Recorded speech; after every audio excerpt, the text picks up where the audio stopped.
As we continue our celebration of Pride Month and now commemorate the first anniversary of Juneteenth becoming a federal holiday, URGE, Unite for Reproductive and Gender Equity, is exploring the intersectionality of being both Black and LGBTQIA+.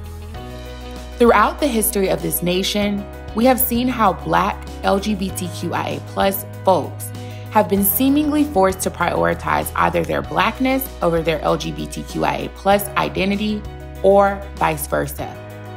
We say no more, and have spent this month highlighting the nuances of the intersection by showing our appreciation for trailblazers like trans activist and arguably the mother of the Pride movement, Marsha P. Johnson, civil rights activist and chief organizer of the 1963 March on Washington, Bayard Rustin, attorney, activist, and history-making Episcopalian priest, Pauli Murray, attorney, orator, and Congresswoman, Barbara Jordan, and renowned writer, feminist, and civil rights activist, Audre Lorde. For Juneteenth, we are underscoring this intersectionality by highlighting URGE employees and celebrating their Blackness with their LGBTQIA+ identity. These are their stories.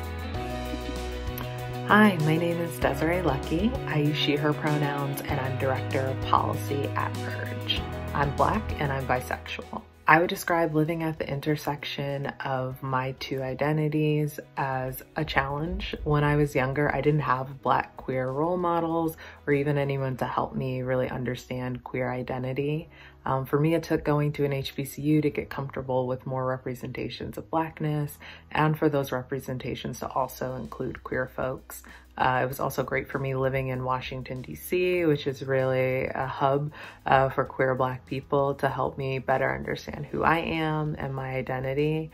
I think where I am now in my experience is really focused on building community, especially as I get older.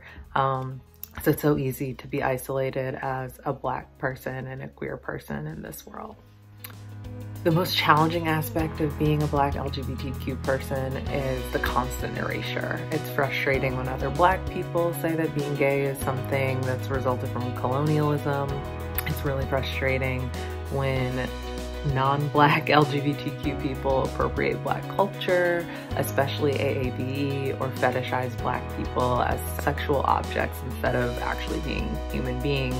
And the constantly having to defend Black liberation and queer justice as being so deeply tied to each other. It's like constantly being told to split yourself into two, even though there's no way for me to do that.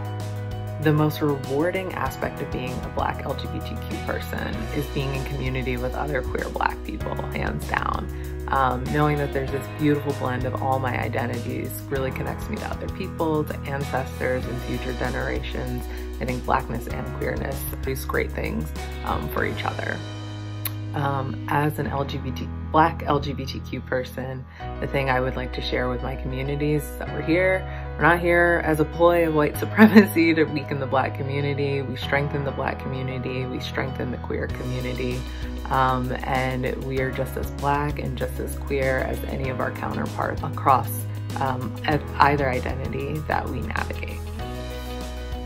Hi, I'm Danielle Hurd-Wilson. I use they, them pronouns. I am the Senior Director of Field and Programs at URGE, and I am a non-binary femme lesbian.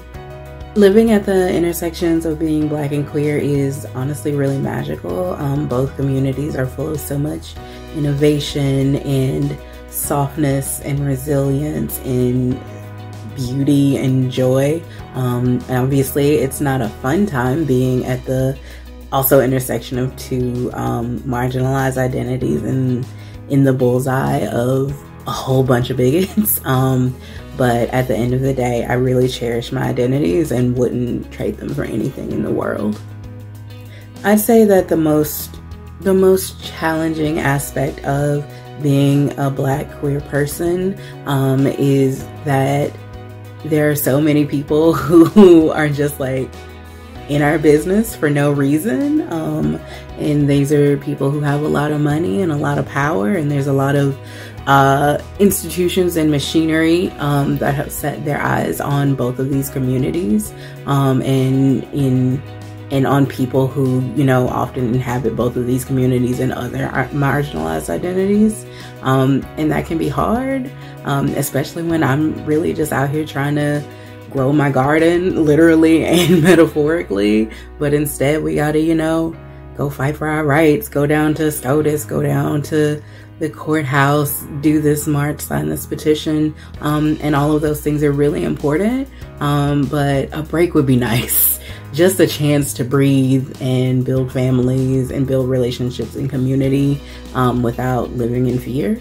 That'd be great. The most rewarding part of being Black and queer is honestly like just living my little queer life.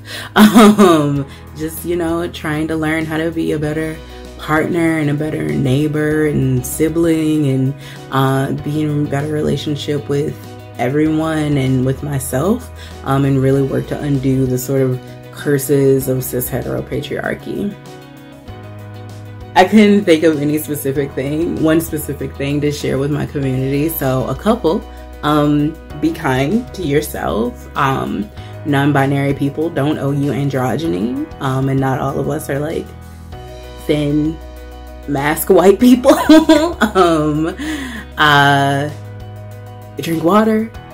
If you're gonna go to a pride parade, wear sunscreen. Black people can get skin cancer, and prepare to organize intentionally across community, across identity, with longevity and with sustainability in mind.